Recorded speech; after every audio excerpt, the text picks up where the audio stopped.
नहमदुहु व नुसल्ली व नुसल्लिमु अला रसूलिहिन नबिय्यिल अमीनिल मकीनिल करीमिल हनीनिर रऊफिर रहीम। अम्मा बाद फ़ऊज़ु बिल्लाहि मिनश शैतानिर रजीम। बिस्मिल्लाहिर रहमानिर रहीम। अस्सलामु अलैकुम व रहमतुल्लाहि व बरकातुहू। आज के खुलासा तफसीर में इंशाअल्लाह अज़ीज़ हम पारा नंबर 13वें पारे की मुख्तसर तफसीर जानने की कोशिश करेंगे। 13वां पारा जो है इसमें 12वें पारे के आखिर से सूरह यूसुफ का आगाज़ होता है और 13वें पारे में भी वो चलती है। 12वें पारा में कुछ मज़ामीन या कुछ किस्सा जो यूसुफ अलैहिस्सलाम का था वो मैंने कुछ बयान किया था, कुछ रहता था मुख्तसर उसका किस्सा में बयान करने की कोशिश करूँगा। बड़ा तवील किस्सा है और पूरी सूरह जिसमें अल्लाह रब्बुल इज़्ज़त ने यूसुफ अलैहिस्सलाम का वाक़या दर्ज किया। आपको जब आपके भाइयों ने कुआं में डाला वहाँ से लेकर और फिर आपको कैसे बेचा गया, मुख्तसर में आपको बताता चलूँ कि कैसे वहाँ से निकाला और फिर बेच दिया गया, फिर मिस्र में आपको लाया गया। अजीज़ मिस्र जो वज़ीर आज़म था मिस्र का, यानी बादशाह का वज़ीर आज़म था, उसने उनको ख़रीद लिया और अपने घर रख लिया। वहाँ उनकी परवरिश हुई और उनको वो बड़े हुए। तो जो अजीज़ मिस्र की बीवी थी ज़ुलेखा, वो उनकी फरेफ्ता हो गई और कैसे उसने उन्हें जो है वो गुनाह की दावत दी और अल्लाह की तौफीक से वो वहाँ से जो है वो साबित कदम रहे। अब जब जनाब यूसुफ अलैहिस्सलाम का हुस्न ऐसा था कि जो मिस्र की औरतें थी उन्होंने ताना दिया जनाब ज़ुलेखा को कि तू एक गुलाम पे फरेफ्ता हो गई है। तो उन्होंने फिर वो यूसुफ अलैहिस्सलाम से अर्ज़ की कि आप मेरे लिए फ़कत एक बार मैं आपको दावत दूंगी तो आपने कमरे से गुजर जाना है। वो जो औरतें उनको ताना देती थी उनको बुलाया उन्होंने घर में और वहाँ से उनको यूसुफ अलैहिस्सलाम को गुजरने का कहा और उन औरतों के हाथों में कुछ फ्रूट दिए, सेब दिए, वो हाथ में पकड़े हुए काट रही थी। यूसुफ अलैहिस्सलाम वहाँ से गुजरे वहाँ से। यूसुफ अलैहिस्सलाम को अल्लाह ने जो हुस्न अता किया हुआ था, जब उन औरतों की नज़र उन पे पड़ी यूसुफ अलैहिस्सलाम पे, तो वो उनके जो हाथों में सेब थे या संतरे थे वो भी कटे और नीचे उनकी उंगलियां भी कट गई, लेकिन उनको खबर तक न हुई। तो वो उन्होंने देखा तो उन्होंने कहा कि ये तो इंसान हो नहीं सकता, ये तो कोई फरिश्ता है। तो इस कदर तो फिर जुलेखा ने कहा कि मैं तुम्हें नहीं कहती थी कि वो एक जो है वो ऐसा हुस्न है अल्लाह रब्बुल इज़्ज़त ने उनको दिया हुआ। मुख्तसर ये कि फिर यूसुफ अलैहिस्सलाम ने खुद अपने लिए दुआ की कि मुझे यहाँ से जो है वो या अल्लाह मुझे इनकी शर से बचा ले, इन औरतों के शर से, और मुझे कैद में डाल दिया जाए। फिर उनको कैद कर दिया गया। फिर वहाँ पे यूसुफ अलैहिस्सलाम को अल्लाह रब्बुल इज़्ज़त ने रोया का इल्म रोया अता किया हुआ था, यानी आप ख्वाबों की ताबीर जानते थे। तो वहाँ पे दो कैदी थे, एक को जो है वो सजाए मौत थी, उसने कुछ ख्वाब देखी तो कि उसके सर पे परिंदे हैं तो वो कुछ टोकरी में पड़ा हुआ वो खाते हैं। तो यूसुफ अलैहिस्सलाम ने उसकी ताबीर बताई कि तुम्हें जो है वो फांसी दे दी जाएगी और तुम्हारे गोश्त को ऐसे कौवे और चील जो है उसको नोचेंगे। दूसरे के बारे में एक तब उसने ख्वाब देखी, वो बताई गई। तो उसको जो है वो बारात हुई, वो बादशाह का मसाहिब था, उसके दरबार में गया। तो बादशाह ने एक ख्वाब देखा कि उसने वो जो है वो 7 जो है वो मोटी ताज़ी गायें हैं, तो वो 7 दुबली पतली गायों को खा जाती हैं। तो उसने ताबीर के लिए जो है वो पूछा तो किसी को भी इसकी ताबीर पता ना चल सकी।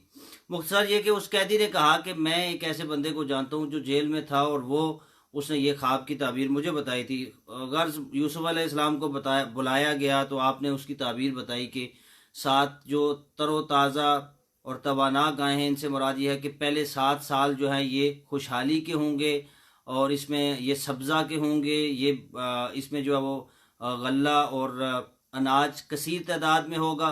और फिर जो अगले 7 साल आने वाले हैं वो खुश्क साली के होंगे और परेशानी के होंगे और कैद के होंगे। तो तदबीर ये बताई कि इन पहले 7 सालों में गल्ले को स्टोर भी किया जाए। और फिर ये वाक़या हुआ। फिर आपके जो भाई थे जिन्होंने खुद आपको निकाला था, वो फिर चूँकि कैद साली थी तो वो भी आपके पास गए गल्ला लेने के लिए। तो उन्होंने तो नहीं पहचाना, लेकिन यूसुफ अलैहिस्सलाम ने उनको पहचान लिया और फिर हीले बहाने से उस जो है वो बल्कि एक जो है वो हीला करके आपने अपने भाई को वापस बुला लिया जो बिन्यामीन था, और इस तरह फिर वालिदैन को बुलाया गया। ये तवील किस्सा है, आप इसको स्टडी कर सकते हैं सूरह यूसुफ के अंदर। आगे चलते हैं, कुरान करीम जो नेक्स्ट सूरा है ये सूरा राद है। इसमें कुरान करीम की जो है वो हकानियत को बयान किया गया कि वही जो कल भी जिक्र हुआ था कि लोग कहते थे कि ये माज़अल्लाह ये किसी बशर का कलाम है, ये इंसानों का कलाम है, ये माज़अल्लाह ये खुद गढ़ लेते हैं मोहम्मद अरबी, तो इसका हकीकत के साथ कोई ताल्लुक़ नहीं है। तो इसमें भी कहा गया कि ये वो लोग जो हैं वो अपनी कजफहमी के बायस कहते हैं और वो साहिब ईमान नहीं हैं, उन्हें क्या पता इस इल्म का या इस किताब का। तो इस आयत में भी जो सूरह राद में भी चैलेंज किया गया उनको। फिर अल्लाह रब्बुल इज्जत ने फरमाया अल्लाहुल्लज़ी रफ़ा समावाति बिगैरि अमदिन तरौनहा सुम्मस्तवा अलल अर्शी व सखर अश-शम्स वल कमर कुल्लुन यजरी लिअजलिम मुसम्मा। मुख्तसर ये इन आयात में भी यही जिक्र हुआ कि अल्लाह रब्बुल इज़्ज़त ने अपनी कुदरत और हिकमत की जो है वो बात करते हुए फरमाया कि अल्लाह वो है कुदरत और हिकमत वाला कि जिसने बुलंद किया आसमानों को बगैर सतूनों के, यानी आसमान को अल्लाह रब्बुल इज़्ज़त ने बगैर किसी सतून के बुलंद किया हुआ है। सुम्मस्तवा अलल अर्शी, और तरौनहा तुम उन्हें नहीं देखते, यानी उन बगैर सतूनों के खड़े हुए आसमानों को। सुम्मस्तवा अलल अर्शी, फिर वो मुतमक्कन हुआ अर्श पर। व सखर शम्सा, और पाबंद जो वो पाबंद हुक्म बना दिया किसको, शम्स सूरज को, वल कमर और चांद को, और वो दोनों जो है वो एक मुकर्रा मियाद में वो, यानी हर सियारा अपने अपने एक मुकर्रा मदार में घूम रहा है। तो हर चीज़ को अल्लाह रब्बुल इज़्ज़त ने अपने हुक्म के ताबे कर लिया है। और फिर हम देखते हैं कि जितनी भी मखलूक़ात हैं, आगे भी जिक्र हुआ, चूँकि वक्त मुख्तसर होता है, मेरी कोशिश होती है कि मुख्तलिफ पॉइंट्स को टच करते हुए हम आगे गुजर जाएं, और जिनको डिटेल देखनी हो फिर वो ख़ुद भी उसको स्टडी कर सकते हैं। तो अल्लाह रब्बुल इज़्ज़त ने मुख्तलिफ अनवा अक़साम की नेमतों का जिक्र किया और अपनी क्रिएशंस का जिक्र किया, वो ज़मीन हो, आसमान हो, सूरज हो, चांद सितारे हों, या जितनी भी चीज़ें अल्लाह रब्बुल इज़्ज़त ने इस कायनात में पैदा की हैं, तो फरमाया इन सब का खालिक अल्लाह रब्बुल इज़्ज़त है और उसके सिवा कोई भी इन चीज़ों को क्रिएट नहीं कर सकता। फिर अल्लाह रब्बुल इज़्ज़त ने अगली आयत में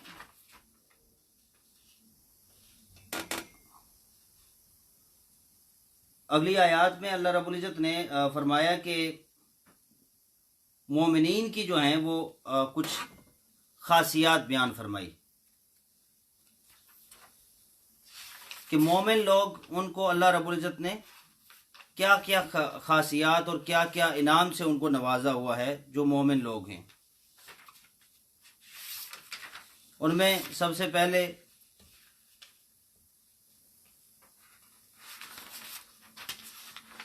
उनमें जो सिफ़ात बयान फरमाया कि वो वफ़ादारी उनकी सिफत होती है, वो वफ़ादार होते हैं।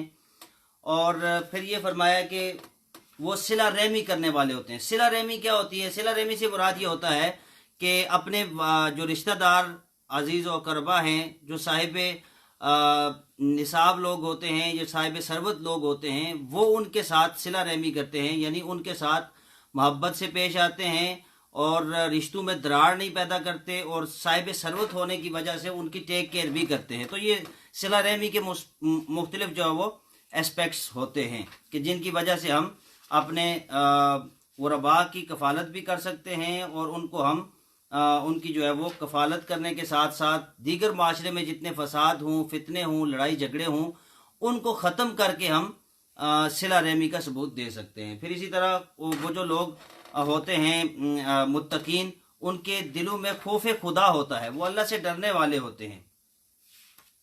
अल्लज़ीना यूफ़ूना बिअहदिल्लाहि वला यनकुदूनल मीसाक, कि जो वो अल्लाह के साथ ऐद करते हैं, मिसाक करते हैं, वादा करते हैं, उसको तोड़ते भी नहीं हैं। ये उनकी सिफ़ात हैं। वल्लज़ीना यसिलूना मा अमरल्लाहु बिही अय्यूसला, और अल्लाह ने जिन रिश्तों को जोड़ने का हुक्म दिया उनको वो जोड़ते हैं, उनमें खला नहीं करते, उनमें दरार नहीं डालते। वह यख्शौन रब्बहुम, और वो अपने रब से डरते रहते हैं। वह यखाफूना सू अल अज़ाब, और खाइफ रहते हैं सख्त हिसाब से, यानी इस बात से डरते रहते हैं कि अगर अल्लाह रब्बुल इज़्ज़त ने हमारा हिसाब लिया तो हम उसका कैसे हिसाब देंगे।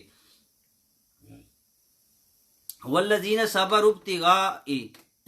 सबरुब्तिगा वजहि रब्बिहिम, और जो लोग मसाइब व अलाम में सब्र करते हैं और अपने रब की खुशनुदी हासिल करने के लिए, और वाक़ामुस्सलात, और नमाज अदा करते हैं सही तरीके से। अब ये सिफ़ात मोमिनीन की, मुत्तकीन की बयान हो रही हैं कि जब उन पर कोई मुसीबत आती है, तकलीफ़ आती है, परेशानी उनके सामने होती है तो उसमें वो घबराते नहीं हैं, बल्कि अल्लाह रब्बुल इज़्ज़त की ज़ात पर तवक्कुल करते हुए उसकी खुशनुदी और उसकी रज़ा हासिल करने के लिए उस पर सब्र को इख्तियार करते हैं और नमाज को सही से अदा करते हैं। वानफ़क़ू मिम्मा रज़क़नाहुम सिर्रन व अलानियतन व यदरऊना बिल हसनति सय्यता उलाइका लहुम उक़बद्दार, और अल्लाह रब्बुल इज़्ज़त ने जो उन्हें दिया होता है माल, उससे वो खर्च करते हैं एलानिया भी और खुफिया तौर पर भी, अल्लाह की रज़ा हासिल करने के लिए अल्लाह की राह में वो माल खर्च करते हैं। वो गुरबा में, युतमा में, मसाकिनों में, मसाजिद के बनाने में, मसाजिद के इंतज़ाम व इंसराम में, तो जहाँ भी वो देखते हैं कि ज़रूरत है उनके माल को खर्च करने की तो वो उसको माल को खर्च करते हैं अल्लाह की रज़ा के लिए, और वो सदका करते हैं और बुराई का बदला जो अच्छाई से देते हैं। फिर इसी तरह चंद और ऐसे लोगों के लिए अल्लाह रब्बुल इज़्ज़त ने फरमाया कि उनके लिए जन्नत है और उनके लिए हमेशा नेमतें हैं, वो उनमें दाखिल होंगे। फिर आगे कुछ ऐसे लोग हैं जो अशकिया हैं, अशकिया यानी शकी लोग हैं, बदबख्त लोग हैं। उनकी 3 अक़साम या 3 उनकी अलामतें बयान की गई। उनमें सबसे पहले ये है कि वो वादा खिलाफ़ी करते हैं, यानी इंसान के बुरा होने के लिए आप ये समझ लें कि जो बुरा इंसान होता है, बदबख्त इंसान होता है, उसकी एक सिफत ये होती है कि जो वादा करता है उसकी वादा खिलाफ़ी करता है। दूसरा ये फरमाया कि वह कता रहमी करता है, यानी रिश्तों को तोड़ता है, जोड़ता नहीं है बल्कि तोड़ता है उनको। और तीसरा ये फरमाया कि फसाद फिल अर्द, वो ज़मीन में फितना करता है, फसाद करता है और लोगों में जो है वो लोगों को तकसीम करता है। फिर आगे जिक्र हुआ अला बिज़िक्रिल्लाहि तत्मइन्नुल कुलूब, के बेशक दिलों का जो सुकून है, दिलों का जो इत्मीनान है वो अल्लाह के जिक्र में है। आज के हम इस दौर में अगर देख लें तो मादा परस्ती का दौर है, मेटलिज्म का दौर है, तो हम देखते हैं कि हम किस तरह माल के पीछे पीछे घूमते हैं। दुनिया जो है वो एक ग्लोबल हार्ट बन चुकी है और आए रोज़ की इजादात और न जाने हम कहाँ से कहाँ तक चले जाते हैं, लेकिन ये सारे का सारा सामान होता है हमारे जिस्म की नशो नमा के लिए, हमारे जिस्मानी ज़रूरियात को पूरा करने के लिए। यानी हम कभी इंसान गारों में रहता था, झोंपड़ियों में रहता था, मकानों में रहना शुरू किया, महल्लात बनने लगे, बड़ी बड़ी कोठियाँ और बिल्डिंग्स बनने लगी, पैदल सफ़र करता था, जानवरों पे शुरू किया, घोड़ा गाड़ी बनी, फिर मोटर व्हीकल जो जदीद गाड़ी की शक्ल सूरत है, जहाज़ बने। आज दुनिया कहाँ से कहाँ जो है वो चली गई है। ये सारे का सारा जो सफ़र है इंसान की तरक्की का, ये मादी तरक्की है, लेकिन एक इंसान के अंदर की जो दुनिया है, जिसको रूहानी दुनिया कहा जाता है, जिसकी तस्कीन और जिसकी बढ़ोतरी और जिसकी तरक्की के लिए जो ज़रिया सबसे बड़ा कुरान ने हमें दिया वो ये है कि अला बिज़िक्रिल्लाहि तत्मइन्नुल कुलूब, कि जो अल्लाह का जिक्र है वो तुम्हारे दिलों को जिला बख्शने वाला है, तुम्हारे दिलों को सुकून बख्शने वाला है। तो हमारी रूह की जो ग़ज़ा है वो अल्लाह का जिक्र है। अगर हम अपनी रूह को तवाना करना चाहते हैं, उसको मजबूत करना चाहते हैं, उसको बड़ा करना चाहते हैं और हम अपनी रूह को सुकून पहुँचाना चाहते हैं, तो उसके लिए सबसे जो बड़ा ज़रिया है वो ये है कि अल्लाह रब्बुल इज़्ज़त का जिक्र किया जाए। फिर हम रिज़्क़ के लिए मारे मारे फिरते हैं, तो रिज़्क़ के बारे में तो अल्लाह रब्बुल इज़्ज़त ने फरमा दिया। उसने फरमाया कि वो रिज़्क़ तो उसके हाथ में है, वो जिसे चाहता है उसे अता करता है और जिसे चाहता है ज़्यादा अता करता है और जिसे चाहता है उसे कम अता करता है। फिर इस सूरा में सूरा इब्राहीम अगली सूरा है, सूरा इब्राहीम में फिर मुख्तलिफ अम्बिया का जिक्र किया गया और उनकी डिटेल आई, जिनमें से मूसा अलैहिस्सलाम का भी जिक्र हुआ, इब्राहीम अलैहिस्सलाम का जिक्र हुआ और मूसा अलैहिस्सलाम पर जो अल्लाह रब्बुल इज़्ज़त ने इनाम किए थे उनका जिक्र हुआ। और आखिर में जो इब्राहीम अलैहिस्सलाम की जो मशहूर दुआ है उसका जिक्र हुआ। रब्बी जअलनी मुकीमस सलात, जो हम हर नमाज में आखिर में पढ़ते हैं, उस दुआ का भी जिक्र हुआ। और जब आपने बैतुल्लाह शरीफ को बनाया और उसके बाद अपनी औलाद को यानी जनाब इस्माईल अलैहिस्सलाम को वहाँ पे छोड़ा और उसको बनाते हुए जो दुआ मांगी, उस दुआ का जिक्र है। अल्लाह रब्बुल इज़्ज़त हमें कुरान मजीद फुरकान हमीद के मज़ामीन को समझने और इन पर अमल पैरा होने की तौफीक अता फरमाए। वमा अलैना इल्लल बलाग। हाफिज़ साहब शुरू करें आप।